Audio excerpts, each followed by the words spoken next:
para jugar fútbol, me dicen mis hijos, entonces siempre me lo mencionan así. Hermanos, por favor, abran su Biblia en el Salmo 103.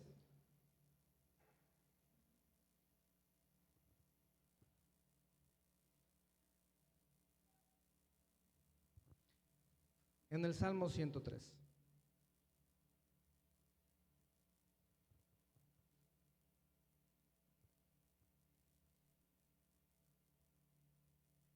Hace un par de meses, hermanos, un niño, un preadolescente de la iglesia, de 11 o 12 años aproximadamente, se me acercó y me hizo una pregunta que me sorprendió y me emocionó al mismo tiempo. Porque él se acercó conmigo y me dijo: pastor, ¿cómo puedo leer mejor la palabra de Dios? Y les digo que me emocionó, hermanos, porque a través de su pregunta se manifestó un deseo genuino y sincero de aprender más de la palabra de Dios. ¿Están de acuerdo? Y me sorprendió, hermanos, porque en los 15 años que tengo más o menos como cristiano, nunca antes un jovencito o una jovencita o un adulto se me ha acercado para hacerme una pregunta como esta. Y solamente se me ocurren dos posibles razones, hermanos. O somos muy capaces e inteligentes en nosotros mismos, o hay un desinterés por las disciplinas espirituales que tienen como propósito llevarnos a conocer mejor a Dios. La pregunta que surge, hermanos, en esta mañana es: ¿puede identificar usted en su corazón un deseo genuino por conocer mejor a Dios? El Salmo 103, vamos a leer del versículo del 1 al 3, hermanos. Todos juntos, por favor, que se escuche. Dice: bendice, alma mía, a Jehová, y bendiga todo mi ser su santo nombre. Bendice, alma mía, a Jehová, y no olvides ninguno de sus beneficios. Él es quien perdona todas tus iniquidades, el que sana todas tus dolencias. Vamos a orar. Padre, te damos gracias, Dios, por la increíble bendición, Señor, de poder reunirnos a escuchar tu palabra. Sabemos, Señor, que no es una coincidencia, Padre, que estemos reunidos en este lugar, que tú tienes algo que decirnos, Señor. Y te pedimos en el nombre de Jesús que tu Espíritu Santo, Señor, obre a nuestro favor en esta mañana, abriendo nuestro entendimiento, para que prepare la tierra de nuestro corazón, Señor, y que la semilla que sea sembrada dé fruto en nuestra vida, y que podamos vivir en consecuencia, Señor, dándote la honra y la gloria con cada decisión, con cada cosa que hablemos, con cada cosa que hagamos, que sea para honra y gloria de tu nombre. En el nombre de Jesús nos ponemos en tus manos. Amén. Hermanos, ustedes saben, ustedes que leen la Biblia, porque sí leen la Biblia, ¿verdad? Ustedes que leen la Biblia, hermanos, saben que este salmo, hermanos, lo escribió nada más y nada menos que el rey David, el segundo rey de la nación de Israel. Yo creo que no necesita demasiada presentación. Es uno de los personajes más populares, más conocidos y más prominentes que podemos encontrar dentro de las Escrituras, ¿verdad? Nada más y nada menos, la persona que la Biblia describe como el hombre, ¿cómo, hermanos? ¿Conforme qué? El hombre conforme el corazón de Dios. Y lo primero, hermano, que podemos observar en este Salmo de David es que si leemos bien ahí, hermanos, no se está dirigiendo a una persona en particular. No se está dirigiendo a algún auditorio, ni siquiera a la nación de Israel. Lo que es más, hermanos, ni siquiera se está dirigiendo a Dios mismo. Lo que está teniendo aquí el rey David, hermanos, es un diálogo interno. Está hablando consigo mismo. Y lo que es más, vemos cómo de manera intencional le da una orden a su alma de bendecir a Dios. El rey David dice, bendice, alma mía, a Jehová. Hermanos, el rey David, al tener este diálogo interno, al estar hablando consigo mismo, está poniendo, hermanos, en práctica una disciplina espiritual muy poco practicada. Una de las disciplinas espirituales, hermanos, más poco practicadas y más olvidadas dentro del cristianismo es la meditación. Todos nosotros, hermanos, tenemos este tipo de diálogo interno. Hablamos con nosotros mismos.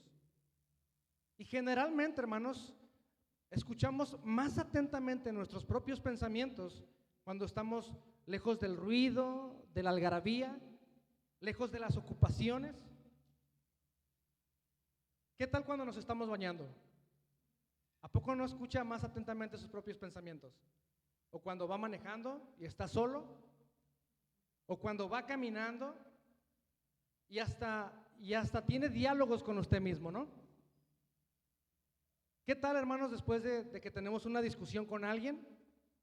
Después de que estamos solos y estamos pensando, híjole, si le hubiera dicho este argumento, hubiera ganado la discusión, pero me voy a poner más abusado para la otra. ¿Sí o no, hermanos?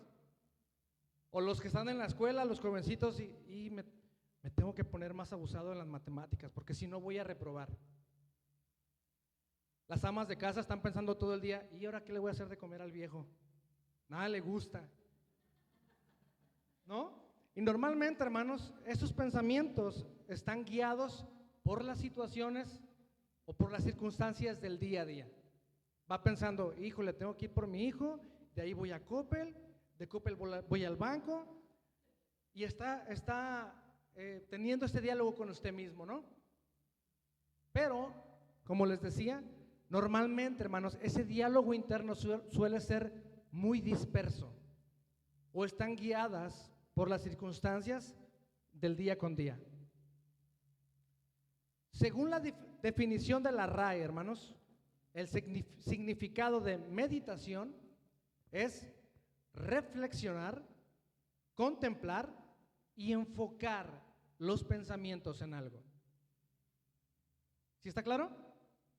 Meditación es reflexionar, contemplar o enfocar nuestros pensamientos en algo. Y es de mucha importancia, hermanos, entender lo que la palabra de Dios nos llama a practicar. ¿A qué tipo de meditación nos llama a practicar? Porque hay otro tipo de prácticas que también se les ha llamado meditación. Todos nosotros sabemos lo que es el yoga. Hacen ejercicios, se ponen en ciertas posiciones, en flor de loto, ¿se han visto? Y la meditación, hermanos, en el yoga consiste en poner su mente en blanco o enfocar sus pensamientos única y exclusivamente en la respiración. Bueno, hermanos, ese no es el tipo de meditación que la Biblia nos llama a practicar. Porque mientras que el yoga intenta poner nuestra mente en blanco, la meditación bíblica, hermanos, es dirigir nuestros pensamientos intencionalmente en el ser de Dios. Pensar detenida y profundamente en el ser de Dios, en su palabra y en sus obras. Esa es la meditación bíblica, hermanos. Pensar detenida y profundamente en el ser de Dios, en su palabra y en sus obras. Amén. Y a lo largo de todas las escrituras, hermanos, encontramos varios pasajes que nos mandan, que nos instan a pensar de esta manera, a enfocar nuestros pensamientos en Él, en su palabra y en sus obras. Por ejemplo, hermanos, en el Salmo 104, versículo 34, la palabra de Dios nos insta a enfocar nuestros pensamientos en Él. Dice, dulce será, ¿qué cosa, hermanos? Mi meditación en Él. Yo me regocijaré en Jehová. También nos manda, hermanos, a enfocar nuestros pensamientos en su palabra. Josué 1:8, hermanos, ustedes conocen ese pasaje, dice: nunca se apartará de tu boca este libro de la ley, sino que ¿qué? Sino que de día y de noche meditarás en él. ¿Para qué? Para que guardes y hagas conforme a todo lo que en él está escrito, porque entonces harás prosperar tu camino y todo te saldrá bien. Y también, hermanos, se nos manda a enfocar nuestros pensamientos en sus obras. Dice el Salmo 77, versículo 12. ¿Qué dice ahí, hermanos? Meditaré en todas tus obras y hablaré de tus hechos.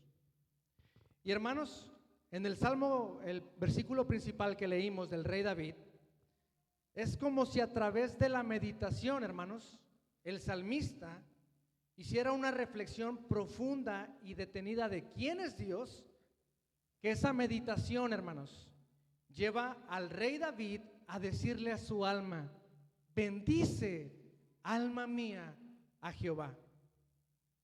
Es como si por el simple hecho, hermanos, de llevar a cabo el ejercicio de la meditación, el corazón de David, hermanos, se llenara de un deseo incontrolable de adorar a Dios. Y le dice a su alma: bendice, alma mía, a Jehová. Y el rey David, hermanos, no es un caso aislado. El apóstol Pablo, hermanos, el apóstol Pablo hace una situación o le pasa lo mismo, hermanos, mientras disertaba y argumentaba en la epístola a los romanos acerca del plan de salvación. Es cuando el apóstol Pablo estaba pensando profunda y detenidamente en el plan de salvación, hermanos, que su corazón arde y termina plasmando ahí mismo en la epístola a los romanos una increíble doxología, hermanos. En Romanos 11, versículo 33 al 36, el apóstol Pablo dice: oh profundidad de las riquezas, de la sabiduría y de la ciencia de Dios, cuán insondables son sus juicios e inescrutables sus caminos. Porque ¿quién entendió la mente del Señor? ¿O quién fue su consejero? ¿O quién le dio a él primero para que le fuese recompensado? Porque de él y por él y para él son todas las cosas, a él sea la gloria por los siglos. Amén. Hermanos, es el apóstol Pablo pensando profunda y detenidamente en el plan de salvación, que su corazón se llena de un deseo incontrolable y termina plasmando una doxología ahí en la epístola a los romanos. ¿Qué beneficio, hermanos, obtenemos nosotros de la meditación? El pastor y escritor cristiano A.W. Tozer dice lo siguiente: lo que viene a nuestra mente cuando pensamos acerca de Dios es lo más importante acerca de nosotros mismos. Piensa en esa idea, hermano. Lo que viene a nuestra mente cuando pensamos acerca de Dios es lo más importante acerca de nosotros mismos. Porque es el concepto, hermanos, que tenemos de Dios que permeará y afectará cada área de nuestra vida. Nuestro pasaje sigue diciendo, hermanos: bendiga todo mi ser su santo nombre. David le ordena a su alma, hermanos, a bendecir al Señor. David le ordena a su alma a bendecir a Dios, hermanos, pensando, según el pasaje, en la santidad de Dios. La palabra de Dios, hermanos, declara que nuestro Dios es un Dios 3 veces santo. Y aunque habla también, hermanos, de que Dios es perfecto, se hace referencia a que Dios es único en su clase y trasciende a su creación. Me explico. La nación de Israel, hermanos, era una nación santa, ¿verdad? Pero no porque fuera perfecta, hermanos.